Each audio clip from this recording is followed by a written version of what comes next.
E aí, tudo bem? Bem-vindo de volta ao Reafogado. Hoje a gente vai ter um vídeo um pouquinho diferente. Eu vou só mostrar pra vocês uma partida que eu joguei nessas madrugadas de treino aí, que foi, sem dúvida, a melhor partida da minha vida toda. Foi uma partida na qual eu joguei extremamente bem e contra um oponente extremamente forte. Quer dizer, pros meus parâmetros é extremamente forte, né? Ele tinha 1955 no chess.com. E aí a gente vai dar uma olhada na partida e ver o que aconteceu. Então, eu tô com as peças pretas. Ele abriu com E4. Eu, como sempre, joguei a confiada Caro-Kann, né, com C6. E no segundo movimento ele já me surpreendeu. O lance aqui, como todo mundo sabe, é D4, né? Mas ele jogou D3 nessa posição, que é uma variante que existe, chama variante Breyer. Eu mesmo jogo isso uma vez ou outra assim em Blitz para tentar confundir as pretas, mas não é uma das opções mais fortes que as brancas têm para tentar jogar por uma vantagem. Aqui a gente segue da mesma forma com D5 e a ideia das brancas é jogar basicamente um setup com esses peões aqui, jogar G3 bispo G2, mover esse cavalo para D2, esse cavalo para F3 e aí jogar torre para E1, cavalo para F1 e cavalo para E3. É tipo um setup do ataque índio do rei, mas contra a Caro-Kann. Então, beleza. Eu sabia que essas eram as ideias dele, ele jogou cavalo para D2, seguindo o plano, eu joguei E5, tomando o centro. Agora ele jogou cavalo G para F3, desenvolvendo a outra peça. Eu joguei bispo para D6, porque ele está atacando o peão, eu defendi. Agora ele seguiu com G3 para jogar bispo para G2, tudo bem, eu joguei cavalo para F6, bispo para G2. Eu fiz o roque, ele fez o roque. E eu joguei torre para E8 nessa posição, defendendo o peão mais uma vez, porque eu quero livrar esse bispo e porque eu quero solidificar um pouco mais aqui também. Então, ele seguiu igual com torre para E1, eu joguei cavalo B para D7, desenvolvendo a outra peça. E ele jogou aquela manobra agora, de jogar cavalo para F1 e cavalo para E3 nessas posições. Então, tudo bem, isso me dá uma oportunidade. Uma vez que esse cavalo sai da defesa desse peão, eu consigo tomar. Ele vai ser forçado a recapturar com o peão, né? Porque se tomar com a torre tá perdendo a qualidade. Então, quando ele toma com o peão, eu jogo o cavalo para C5. E aí eu ativo um pouco mais essa peça, eu tô com pressão aqui, já tô começando a criar alguns probleminhas, né? Quando o cavalo estava em D2, isso não era possível, porque digamos que seja a minha vez aqui, né? Se eu tomasse aqui agora, ele poderia no mínimo tomar com o cavalo também e manter esse peão aqui. Então, nessa variante, depois de ele mover o cavalo a gente toma, a gente consegue alguma iniciativazinha, mas não é um problema muito grande. Ele jogou bispo para G5 aqui, na ideia de cravar um dos atacantes do peão, agora eu não posso tomar. E isso me dá uma oportunidade de pelo menos ganhar o par de bispos, que eu já achei que fosse alguma coisa. Então eu joguei H6. Lógico, se bispo H4, G5 ganha uma peça, então ele tem que tomar para não perder o peão.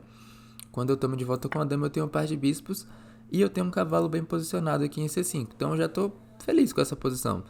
Mas beleza, ele jogou cavalo H4. Eu não entendi por hora ainda qual que é a ideia desse lance, então eu segui fazendo um lance profilático para melhorar a minha posição.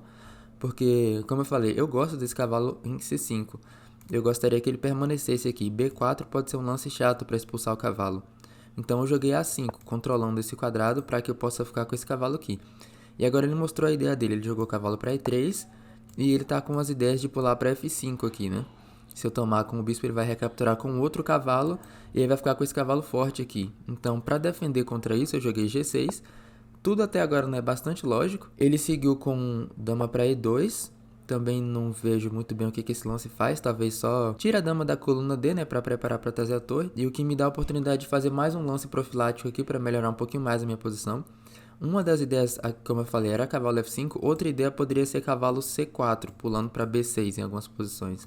Então eu joguei B5 também, tô controlando B4 agora. Tudo bem, ele trouxe a última peça dele pro jogo com torre A para D1, atacando, né, pressionando o meu bispo. Aqui eu não quero que a dama fique atrelada a essa defesa do bispo para sempre. Isso dá umas oportunidades táticas para ele de tentar distrair a dama de alguma forma e tudo mais. E como essa torre não tá fazendo mais nada aqui, uma vez que a pressão em E5 acabou quando ele tirou o cavalo para fora do quadrado de F3, eu trouxe essa torre para D8. Aí eu atribuo à torre a tarefa de defender o bispo, a dama fica um pouco mais livre. Me dá um pouco mais de flexibilidade. Até aqui eu tô jogando só os melhores lances. Então beleza, ele voltou o cavalo para F3, talvez tentando pressionar mais uma vez aqui. Eu já achei isso um pouquinho de uma perda de tempo, mas me dá a chance de desenvolver mais uma peça menor. Só falta esse bispo sair, né, pro jogo, pro meu desenvolvimento estar completo, então eu joguei bispo para E6. Ah essa era outra ideia desse lance torre para D8. eu lembro que eu queria desenvolver esse bispo, né? Só que se eu colocar aqui é muito arriscado ficar com essas duas peças na coluna D aberta. Os outros dois quadrados, os outros três quadrados aqui estão indisponíveis. O melhor quadrado seria colocar o bispo em E6, é onde ele está mais ativo. Mas se eu colocar o bispo em E6 agora eu penduro o outro bispo, né? Então eu joguei torre para D8 também nesse sentido para poder desenvolver. B7 era outra possibilidade, mas como eu disse, esse cavalo eu não quero que ele saia daqui tão cedo. Se esse cavalo não sair, o peão não sai. Se o peão não sair, o bispo em B7 fica enterrado. Então não vi muita atividade com esse lance. Por isso, torre para D8, preparando também bispo para E6. Então ele jogou cavalo F3, bispo E6. E agora eu tenho umas ideias aqui, né? Desde um tempinho já, eu tava mirando esse lance tipo, uns lances tipo cavalo para A4, mas eles não funcionavam tão bem. Por exemplo, se cavalo para A4 imediatamente, eu tô atacando o peão de B2, ele não pode jogar B2, né, porque eu tenho o cavalo para C3, estou enforcando a dama e a torre. Mas ele poderia jogar C3, por exemplo, defendendo com a dama, né, através de ter aberto a visão aqui. E agora eu não tenho mais uma ameaça, esse cavalo fica meio mal colocado aqui. Bispo para E6 é um lance que melhora essa ideia, porque nessa posição, se eu conseguir jogar cavalo para A4 agora, e ele jogar C3, eu tomo em A2. Então eu ganho um peão com essa ideia. Eu acho que ele não apreciou a importância dessa ideia cavalo para A4 aqui, ele jogou H3. E aqui vem o nosso cavalo para A4. E essa foi a minha melhor ideia nessa partida inteira, foi o lance que começou a dar a vantagem pra gente. Aqui ele realmente começou a pensar, mas qualquer coisa que ele faça, as pretas estão melhor nessa posição. Eu fiquei com a sensação ao longo dessa partida que o nosso oponente subestimou a gente um bocado, né? O meu rating era bem menor que o dele. A esse ponto, quando a gente jogou essa partida, eu tinha um rating de 1780 e alguma coisa. Então, eu não acho que ele estava levando a partida muito a sério, eu fiquei com essa sensação. Porque esse lance H3, o que isso faz, né, sinceramente? Ele tá meio que passando, assim, tá esperando pra ver o que eu vou fazer. Esses lances cavalo pra H4 e de volta, são uns lances meio sem propósito. Estão me dando oportunidades de criar problemas, e é isso que eu vou começar a fazer, né? Cavalo pra A4, e agora ele começou a pensar. Esse foi o primeiro movimento onde ele realmente parou para pensar. Nos outros ele estava jogando quase instantaneamente. Então, tudo bem. O melhor lance aqui, de acordo com o computador, é C4 nessa posição, fechando essa diagonal. E aqui eu tomaria em C4, eu estava vendo isso na partida. Ele não pode tomar, porque se cavalo toma C4, tem bispo toma C4, dama toma C4 e cavalo toma B2, enforcando a dama e a torre mais uma vez. Então aqui, depois de cavalo para A4, ele jogou C3, um lance um pouquinho diferente. Não é o melhor, né? Mas aqui permite a gente concretizar aquela linha que eu tinha falado. Eu tomei em A2, ele tentou dama para C. Aqui B3 obviamente não funciona, né? Porque eu tomo de peão. Tô salvando o bispo e defendendo o cavalo ao mesmo tempo. Tomo com o bispo, então ele jogou dama para C2. Agora C3 vai ganhar esse bispo, porque ele vai estar encurralado. Então eu simplesmente voltei o bispo para E6, salvando a minha peça. E eu tenho um peão a mais. Agora ele jogou G4. E eu acho que esse aqui foi o erro fatal da posição. Isso aqui ilustra ainda mais o que eu acabei de falar. Ele tá fazendo lances que é como se ele estivesse passando algumas posições, né? H3 foi um lance que não fez muito sentido. Essa manobra cavalo H4 de volta para F3, eu não sei se fez muita coisa. G4 agora. Ele tá me dando muitas oportunidades e tentando argumentar que eu não tenho nada na posição, né? Não é uma maneira muito competitiva de jogar. Ele não criou problemas nenhum pra gente até agora, né? Mas beleza, eu movi o cavalo pra C5 e eu tenho uma ameaça aqui. Se ele não fizer nada, eu quero jogar bispo pra B3, né? E aí, como a dama e a torre estão na mesma diagonal, eu vou ganhar com esse raio-x aqui. Não tem defesa pra isso. Mesmo que ele não... Olha só, ele nem viu essa ameaça. Ele jogou B4, eu acho. Não sei se ele viu e percebeu que não tinha como evitar. Eu duvido muito, porque ele jogou B4 muito rápido. E depois, se ele tivesse visto que não tem como evitar essa ameaça, jogou B4, porque assim, B4 de acordo com o computador é o melhor lance. Então, se ele tivesse calculado que B4 é o melhor, depois de bispo para B3 ele teria uma resposta mais imediata.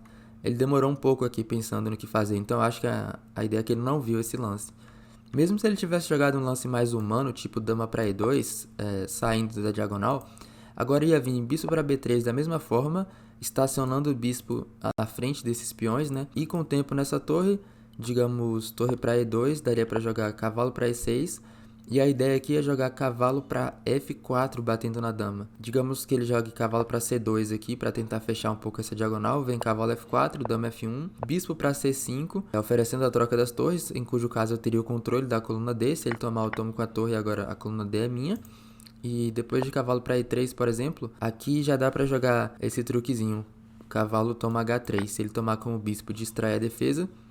E se ele não tomar, também eu tô melhor ganhando mais um peão. Digamos, nessa linha aqui onde ele toma, dá pra jogar dama F4 e a gente tá muito melhor. Então, mesmo que ele movesse a dama depois de cavalo pra C5 aqui, não daria muito certo, né? Ele jogou esse B4, eu joguei bispo B3, ele tomou esse bispo. Agora, se eu tomar com a dama, ele vai tomar o cavalo com o tempo e aí eu não ganho nada, né? Então, eu vou tomar com a torre. Ele finalmente move a dama e aqui eu tenho um probleminha, né? Porque o cavalo tá no ar, se eu mover o cavalo, o bispo cai.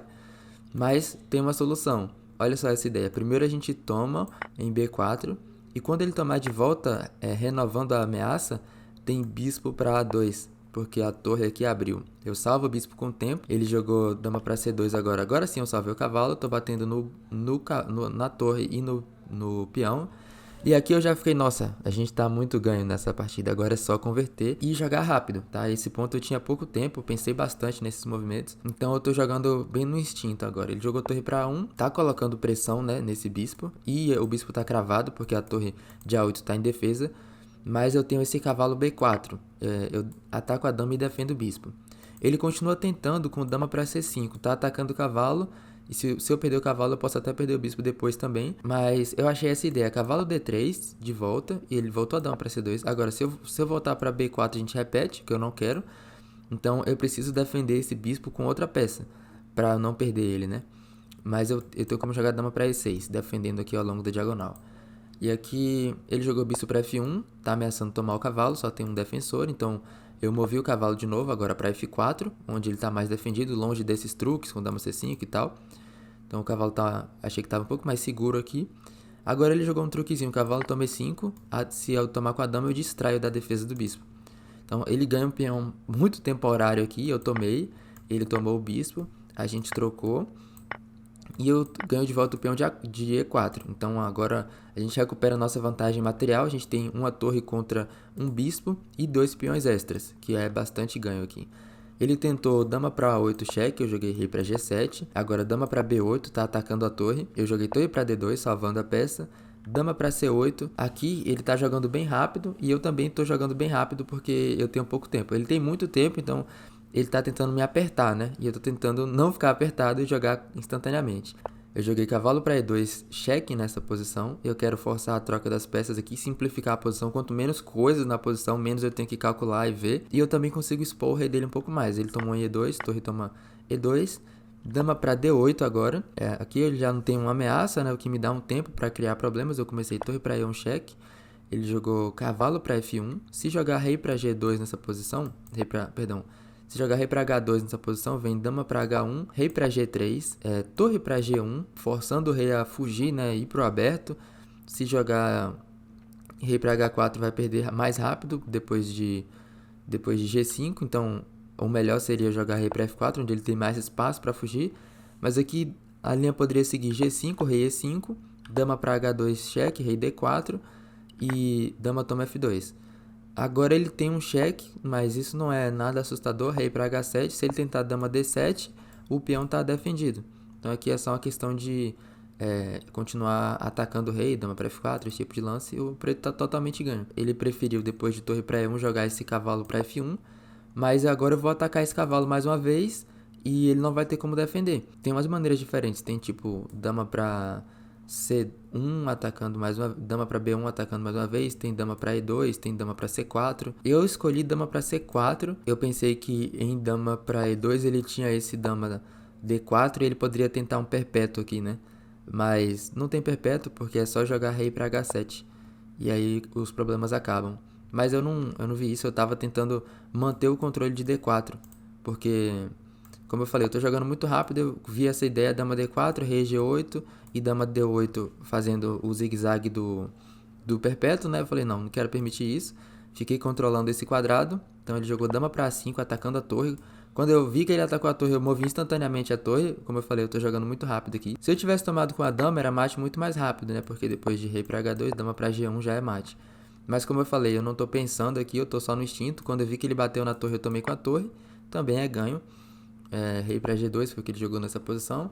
Agora eu movi minha torre de volta porque eu quero jogar esse dama para E4 cheque. Ele jogou dama para A3, eu joguei dama para E4 cheque. Ele subiu o rei e eu dei esse ataque duplo. Finalizando a partida, depois de ele tomar ou tomar, ele resignou nessa posição. E a gente ganhou uma ótima partida. De acordo com a análise do chess.com, a gente jogou com 92,5 de precisão, basicamente nenhum erro, o que eu fiquei muito feliz em ver. Mas como eu falei, o nosso oponente, eu fiquei com a sensação que subestimou a gente um pouquinho, né? Ele não criou muitos problemas e depois quando a gente começou a criar problemas, ele também não encontrou lances muito ótimos para defender, o que deu pra gente a vantagem e depois foi só questão de conversão. Foi uma partida muito limpa. Quando você tem uma partida assim, sem erros, na qual você vê a avaliação, você tá só ficando melhor, melhor até ganhar, dá muita satisfação, né, jogar desse jeito. Então, eu espero que você tenha gostado. Eu fiquei bastante feliz com essa partida, então eu queria compartilhar com vocês. A gente se vê de novo no próximo episódio, cobrindo mais uma variante da defesa siciliana. Eu te vejo lá e até o próximo vídeo.